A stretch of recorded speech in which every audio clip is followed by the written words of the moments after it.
Alors, on commence parfois avec cette drôle de sensation, non? Se sentir un peu comme un étranger dans sa propre vie. Oui, cette insatisfaction qui colle, cette envie de bouger, de partir, mais sans vraiment savoir pourquoi ni où. Le texte qu'on explore aujourd'hui, il démarre justement là-dessus. L'auteur dit « J'étais insatisfait de ce que je vivais ». Et ça pousse au départ, même si, il le dit lui-même, tout cela était très flou. Bon, on va donc plonger ensemble dans ce récit. C'est une sorte de quête poétique, un voyage vers un lieu un peu mythique, la Cité de Dieu. L'idée, c'est de suivre ce cheminement, de voir ce qu'il nous apprend. Tout à fait. Et ce qui est intéressant, c'est comment ça commence. Ce voyage intérieur, il débute par une rencontre. Presque par hasard, enfin. Le texte dit « Par grâce, je rencontrai un voyageur de passage ». Et tout de suite, le narrateur sent que ce n'est pas rien. Il dit que je sus que ce n'était pas le hasard qui nous avait réunis. C'est vraiment le déclic, l'amorce, et cette idée qui germe, sa patrie pourrait être ma prochaine destination. Ce voyageur, il est décrit un peu comme un ambassadeur d'un pays lointain. On sent qu'au début, le narrateur est un peu sur la réserve, non? Il admet à peine commençais-je à prêter intérêt à tout ce qu'il disait de ce pays. Il n'est pas convaincu tout de suite. Oui, et cette petite résistance initiale, je trouve qu'elle rend la suite encore plus forte. Quand l'intérêt s'éveille enfin, la description de cette cité devient fascinante. Elle est pleine de paradoxes. Pays aux 1000 couleurs et uniques couleurs en même temps. C'est curieux comme image, non? Qu'est-ce que ça peut bien vouloir dire? Peut-être une sorte d'unité profonde qui contient toute la diversité. C'est une belle interprétation. Et cette unité, on la retrouve aussi chez les habitants, de toutes les races, de toutes les religions, de toutes les bourses, une universalité assez radicale.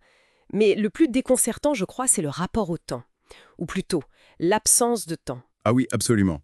Le soleil ne s'y couche jamais, il ne se lève non plus jamais, il n'y a ni jour, ni nuit, ni temps, ni lieu. Là, on sort complètement de notre expérience habituelle. C'est une rupture totale, quoi. Exactement, ça suggère très fort qu'on ne parle pas juste d'un endroit sur une carte, mais peut-être d'autre chose, une autre dimension. Un état d'être. Et la réaction du narrateur est très parlante face à ça. Il ressent une connexion particulière. C'est à la fois comme s'il reconnaissait quelque chose, comme si j'en avais toujours entendu parler, et en même temps, c'est tout nouveau pour lui. Et pourtant, je m'en sentais si loin, et tout me paraissait si nouveau.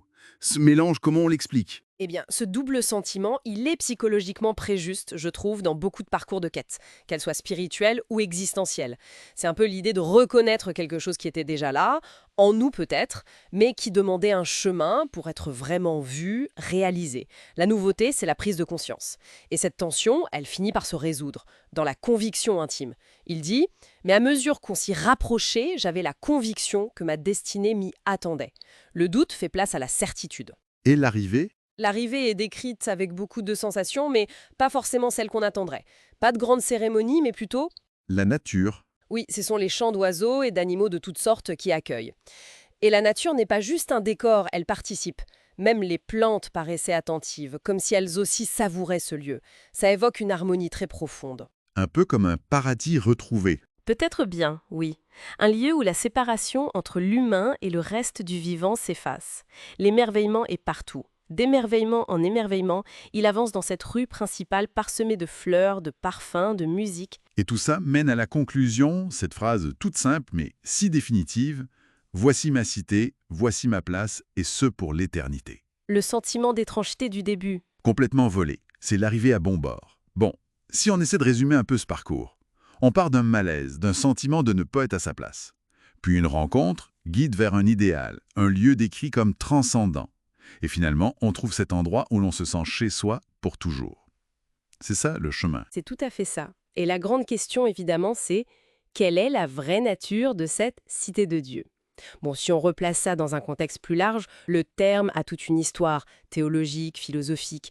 Mais ici, dans ce texte si personnel, est-ce qu'on parle d'un paradis après la mort? Ou est-ce que ça symbolise plutôt un état de paix intérieure profonde, un accomplissement spirituel qu'on pourrait atteindre de son vivant? Le texte garde une certaine ambiguïté, une poésie. Et c'est peut-être ça qui fait sa force, non?